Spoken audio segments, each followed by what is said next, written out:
Welcome to institution. আমি আজকে চলে এসেছি আপনাদের জিইবিজি 11-এর সিলেবাস নিয়ে। জিইবিজি 11-এর যে সিলেবাসটি রয়েছে সেটি আজকে আলোচনা করব। তো যাদের জিইবিজি 11 রয়েছে পাশের এই সিলেবাসটি, তারা অবশ্যই সম্পূর্ণ ভিডিওটি দেখবেন এবং কেউ যদি চ্যানেলে নতুন হয়ে থাকেন চ্যানেলটিকে অবশ্যই সাবস্ক্রাইব করবেন। তো আজকে আলোচনা করব জিইবিজি 11 তার সিলেবাসটি কি রয়েছে।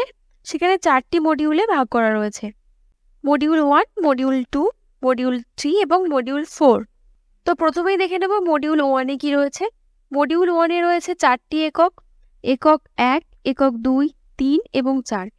এই 4টি একক নিয়ে মডিউল 1। তো একক 1, সেখানে কি রয়েছে? বাংলা এবং বাঙালি জাতির ভৌগোলিক পরিচয়।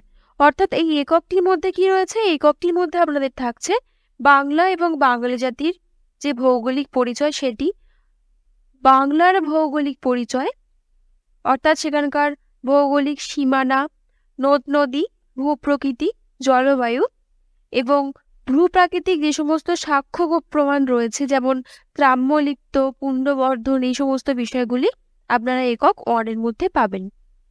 একক 2-এর মধ্যে থাকছে বাঙালি জাতির নৃতাত্ত্বিক পরিচয়। এখানে কি রয়েছে? এখানে রয়েছে বাঙালি জাতির নৃতাত্ত্বিক পরিচয়, অর্থাৎ প্রাচীন মানুষের দেহ, তাদের দেহ কেমন ছিল, জাতি উপজাতি নিয়ে প্রাচীন যে সাহিত্য সেটি কিরকম, এবং বাঙালি মুসলমানের যে নৃতাত্ত্বিক পরিচয়, তাদের সৃষ্টি কিভাবে হয়েছে সেটি এখানে থাকছে। একক 3, একক 3-এ থাকছে বাংলার সামাজিক কাঠামো, অর্থাৎ বাংলার সামাজিক কাঠামোটি কেমন ছিল, প্রাচীনকালে কেমন ছিল, মন্বন্তর, যে সমস্ত মন্বন্তরগুলি ঘটেছিল সেই মন্বন্তরের সময় কিরকম ছিল, এবং আধুনিক যুগে সামাজিক কাঠামোটি কিরকম। একক 4, সেখানে রয়েছে বাংলার অর্থনৈতিক ভিত্তি। সেখানে আপনাদের একক 4-এর মধ্যে থাকছে প্রাচীন এবং মধ্যযুগের বাংলার যে অর্থনীতি সেটি কিরকম ছিল, এবং সেখানকার শিল্পজাত দ্রব্য সেটি কেমন ছিল, এবং প্রাচীন এবং মধ্যযুগের যে অর্থনীতি তখন মুদ্রা ব্যবস্থাটি কিরকম ছিল এবং তাদের ব্যবসা বাণিজ্য কিরকম ছিল।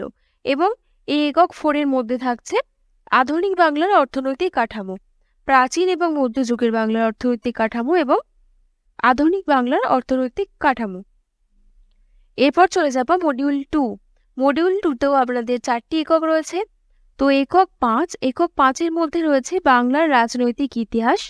সেখানে রয়েছে প্রাচীন এবং মধ্যযুগ। একক 5-এ সেখানে থাকছে আপনাদের কৌম ব্যবস্থা, মধ্যযুগের রাজনৈতিক বিভিন্ন প্রবাহ রয়েছে সেগুলি।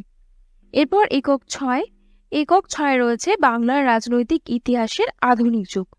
এই রাজনৈতিক ইতিহাসের আধুনিক যুগ কি, রাজনৈতিক ইতিহাসের আধুনিক যুগ কাকে বলে, সেখানে কি কি রয়েছে, অর্থাৎ সেখানকার যে মধ্যবিত্ত তাদের পরিচয়, 1880-এর মধ্যবিত্তের যে রাজনৈতিক অবস্থা সেটি একক 6-এর মধ্যে থাকবে। একক 7-এ আপনাদের থাকছে বাংলার বৌদ্ধ এবং জৈন ধর্ম।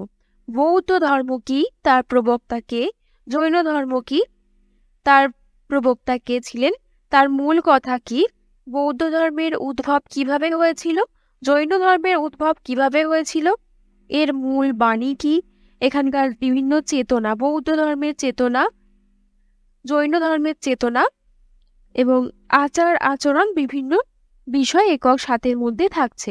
একক 8-এর মধ্যে থাকছে বাংলার বৈষ্ণব ধর্ম এবং সমন্বয় চেতনা। একক 8-এ বাংলার বৈষ্ণব ধর্ম এবং সমন্বয় চেতনার মধ্যে থাকছে বৈষ্ণব ধর্ম কি, এই ধর্মের মূল বিষয় কি, এখানকার যে সমন্বয় চেতনা, অর্থাৎ বৈষ্ণব ধর্মের সমন্বয় চেতনাটি কি ছিল এবং বৈষ্ণব ধর্ম বাঙালির মনে কিরূপ প্রভাব ফেলেছিল। এই ছিল আপনাদের মডিউল 1 এবং মডিউল 2-এর সিলেবাস। এরপর দেখে নেব মডিউল 3 এবং মডিউল 4-এর কি সিলেবাসটি রয়েছে। তো মডিউল 3-তেও 4টি একক রয়েছে: একক 9, একক 10, একক 11 এবং একক 12। এই 4টি এককই রয়েছে মডিউল 3। সেখানে রয়েছে একক 9-এ চৈতন্যদেব এবং বাংলার সংস্কৃতি, 10-এ রয়েছে চৈতন্যদেব এবং বাংলা সংস্কৃতি 2, এবং 11 অর্থাৎ একক 11-তে রয়েছে অষ্টাদশ শতকে বাংলা সংস্কৃতি 1, এবং 12-এ রয়েছে অষ্টাদশ শতকের বাংলা সংস্কৃতি 2। অর্থাৎ চৈতন্যদেব এবং বাংলা সংস্কৃতিকে 2টি এককে ভাগ করা হয়েছে এবং অষ্টাদশ শতকে বাংলার যে সংস্কৃতি তাকে 2টি এককে ভাগ করা রয়েছে। তো এখানে দেখে নেব একক 9।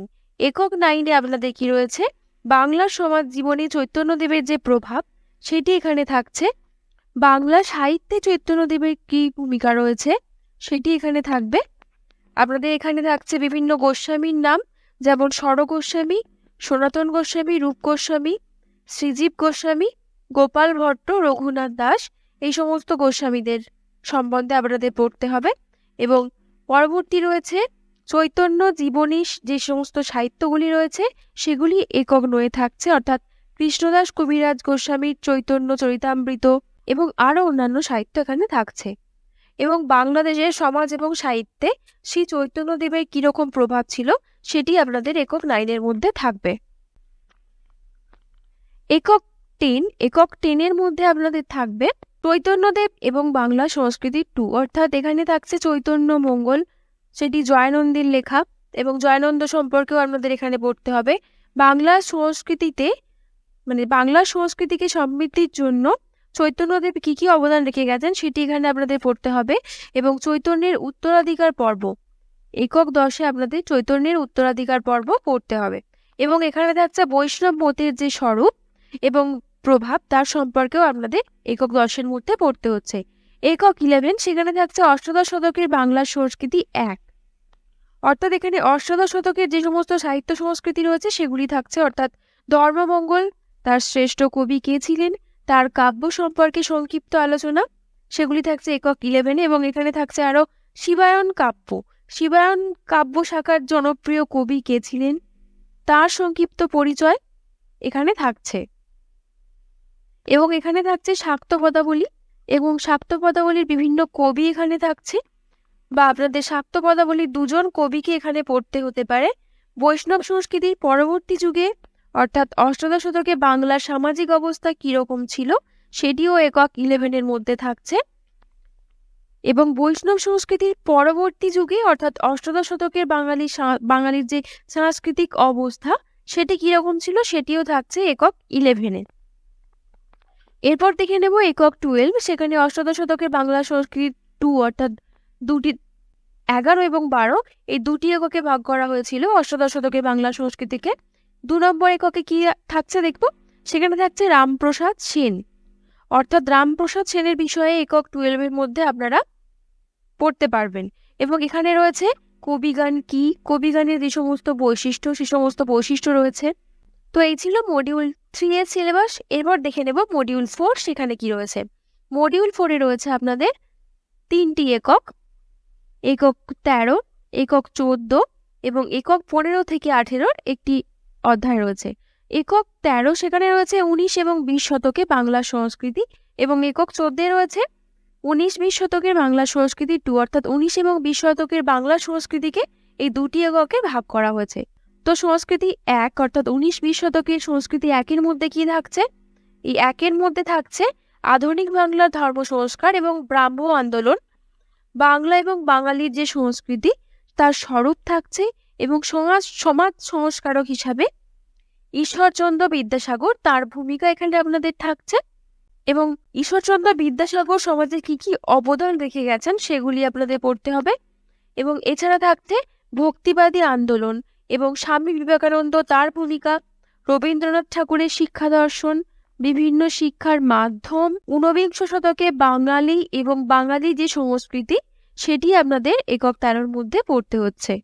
এরপর দেখে নেব একক 14 অর্থাৎ 19-20 শতকের বাংলা সংস্কৃতিকে যে 2টি এককে ভাগ করা হয়েছে তার সেকেন্ড একক কি রয়েছে, সেখানে রয়েছে নবজাগরণ কি, নবজাগরণ কে প্রতিষ্ঠা করেছিলেন বা কার মাধ্যমে নবজাগরণ সৃষ্টি হয়েছিল, কাদের জন্য, ডিরোজিও কে ছিলেন, ডিরোজিও কোন গোষ্ঠী স্থাপন করেছিলেন, পাশ্চাত্য শিক্ষায় রাধাকান্ত দেবের কি ভূমিকা, এখানে আনন্দমঠ পাবেন বঙ্কিমচন্দ্র চট্টোপাধ্যায়, এবং 19-20 শতকে বাংলা যে সংস্কৃতিটি রয়েছে সেটির সম্পর্কে সংক্ষিপ্ত আলোচনা একক 14-এর মধ্যে আপনাদের থাকবে। একক 15 থেকে 18-র মধ্যে কি থাকবে, মন্বন্তর, পার্টিশন, উদ্বাস্তু বাঙালি, নকশাল আন্দোলন, ভূমি সংস্কার এবং বিশ্বায়নের অভিঘাত। এখানে আপনারা এই সমস্ত বিষয় পেয়ে যাচ্ছেন। তো 15 থেকে 18 এই 3টি এককে ভাগ করা হয়েছে। সেখানে থাকবে বাংলার মন্বন্তর কখন ঘটেছিল, পার্টিশন কি, 20 শতকে কিভাবে পার্টিশন সংগঠিত হয়। উদ্বাস্তু বাঙালি বলতে কাদেরকে বোঝানো হয়েছে এবং উদ্বাস্তু সমস্যাটি কি সেটি এখানে আপনাদের পড়তে হবে। দেশভাগ কখন হয়, দেশভাগ কেন হয়েছিল, নকশাল আন্দোলন কি, নকশাল আন্দোলনের যে সমস্ত ভূমিকা রয়েছে সেটি, ভূমি সংস্কার কি, ভূমি সংস্কার আইন কি এবং বিশ্বায়ন কি, বিশ্বায়নের অভিঘাত, এই সমস্ত বিষয় আপনাদের একক 15 থেকে 18 এককের মধ্যে থাকছে। অর্থাৎ আপনাদের এই ছিল 4টি এককের মডিউল।